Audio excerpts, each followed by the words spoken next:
Rob Poyton here from the Innsmouth Book Club. Now, you might well think from the sign behind me that we're still in Soho in London, but in fact today's Innsmouth excursion starts on the western edge of Cambridgeshire.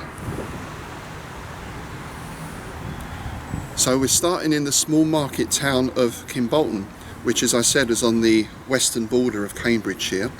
I actually live just down the road from here, and if you go in that direction a little way, you're into Bedfordshire, and if you go that direction a little way, you're into Northamptonshire. So we've got this interesting area where the three counties kind of butt up against each other, and there's a lot of history around this local area. This used to be Huntingdonshire actually, before it was absorbed into Cambridgeshire. So as you can imagine, Huntingdon being the birthplace of Oliver Cromwell, there's a lot of that history, there's a lot of Civil War history around here. And in fact, Kimbolton, it is said, goes back to Roman times. There was a small Roman settlement here. Kimbolton has some very lovely architecture. I was just talking to a nice lady actually who told me her cottage dates from the 18th century. So there's a lot of nice Georgian and older architecture here. And you'll notice that the high street is very wide because Kimbolton was and still is a market town. So the name Kimbolton is said to come from Kennibold's Ton, or Kennibold's estate. But at one time this was the hunting estate of King Harold, and he actually had a hunting lodge quite close by here as well. At the moment I'm standing outside St Andrew's Church, which is a Norman church, quite a nice big church in the town. But the main history we're going to be looking at today takes us to the other end of the high street, and what we're looking at on this excursion are royal connections. You may remember from our time in Soho that was originally set up by Henry VIII as a hunting ground. Well, there's a lot of Tudor history and connections in this area as well, so that's what we're going to look at first. In medieval times there was a Motte and Bailey castle in Kimbolton, just over the back there, but in the 14th century the Bohun family started the construction of Kimbolton Castle. But today we're talking about the Tudor period, and at that time Kimbolton Castle was owned by the Wingfield family, and its main claim to fame is that it was the last house of Catherine of Aragon, Henry VIII's first wife. So the 23rd of March 1534, a new Act of Succession was passed by Henry that placed Princess Elizabeth as the direct heir to the throne. In effect, Catherine's daughter Mary was declared a bastard. In fact, it became a treasonable offence to assert that Catherine had any right to the throne, and people had to swear an oath supporting this new act on pain of death. However, on the same day, the Vatican in Rome passed their judgment, which was that Catherine was still the rightful Queen of England. Now, Catherine and Henry were married in 1509, and they were actually married for 18 years. People sometimes think Henry, we know he had all these wives, they were all quite short. But his first marriage to Catherine lasted for 18 years. However, by 1525, Henry was already eyeing up Anne Boleyn, and he was very disappointed, of course, that Catherine hadn't produced a male heir to the throne. In fact, Catherine's only surviving child was Mary, who was later to become Bloody Mary. So by 1531, Catherine had already been banished from court, and she was kind of shunted around various places and various castles and palaces, including Hatfield, Enfield, Buckden, which is just down the road, before in May 1534 she finally ended up here at Kimbolton Castle. She largely, it said, confined herself to her room. She had a few faithful servants with her.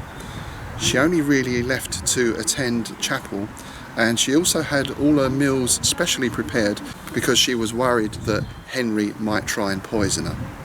She was allowed occasional visitors, but was expressly forbidden from seeing her daughter Mary.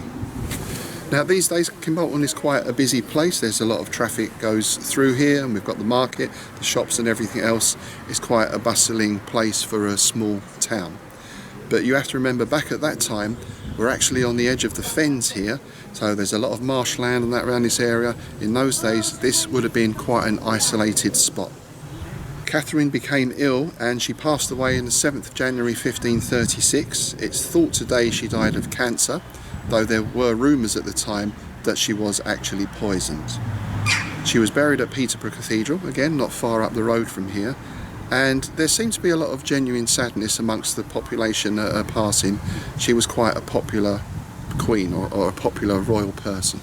Henry, on the other hand, seems to have taken the news of her death with some rejoicing, though there are some accounts that say he did grieve later on in private. Catherine knew she was dying, and she wrote a very poignant final letter to Henry, which she signed Catherine the Queen. It's a well-known letter, it's quite easy to find, you can read it online, and it's quite a sad one to read because she obviously still felt something for Henry despite everything that she'd been put through. Now, Kimbolton Castle itself underwent a lot of changes, as we've said, particularly in the 18th century. In 1615 it became the seat of the Dukes of Manchester, and it stayed in their hands until I think it was 1950 or the 1950s, at which point it became a private school, and it remains a private school today. So it's not a place we can go in and film. However, it is open to the public, I think twice a year, I think once in November and once earlier in the year, and it's well worth a tour. There's a huge amount of history in there, and of course they still have the room, or the room as it has been altered, where Catherine spent her final days. Now, of course, with such an old place, such an old castle, such a famous event happening there, there are ghost stories. There are particular reports of Catherine being seen walking along some of the halls, and the interesting thing is people report either seeing her upper body, her head and shoulders kind of coming through the floor, or her lower body and legs coming through the ceiling. So she's obviously walking the castle as it was before this extensive remodelling was carried out. There have not actually been any recent reports as far as I know. I think the last one, or certainly the last one on record, was 1939 when some troops were stationed here.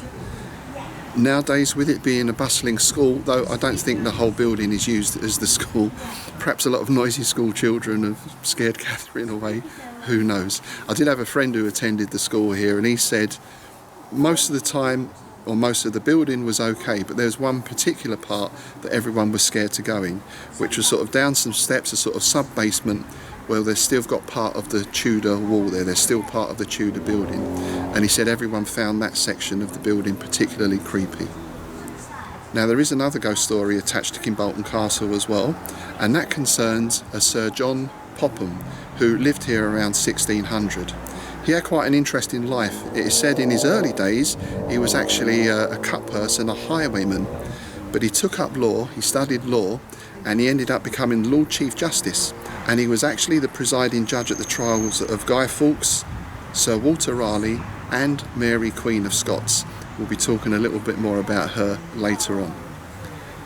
He doesn't sound like a very nice character, because the story goes that he came home one night and his baby daughter was crying, and this annoyed him so much he literally picked her up and threw her out the window to fall to her death to the courtyard below. And there's two stories associated with this. One says that Sir John can still be seen at certain times at night striding round the grounds looking very angry, and the other one is that on the anniversary of the death of the child, the stones in the courtyard glow red as if with blood. Sir John obviously was never charged for this, because that's how things were back in the day, and to some extent still are. But he did get his comeuppance. In 1607 he was thrown from his horse while out hunting, and he was killed. His body fell into a gully, and the story goes that his body was never recovered.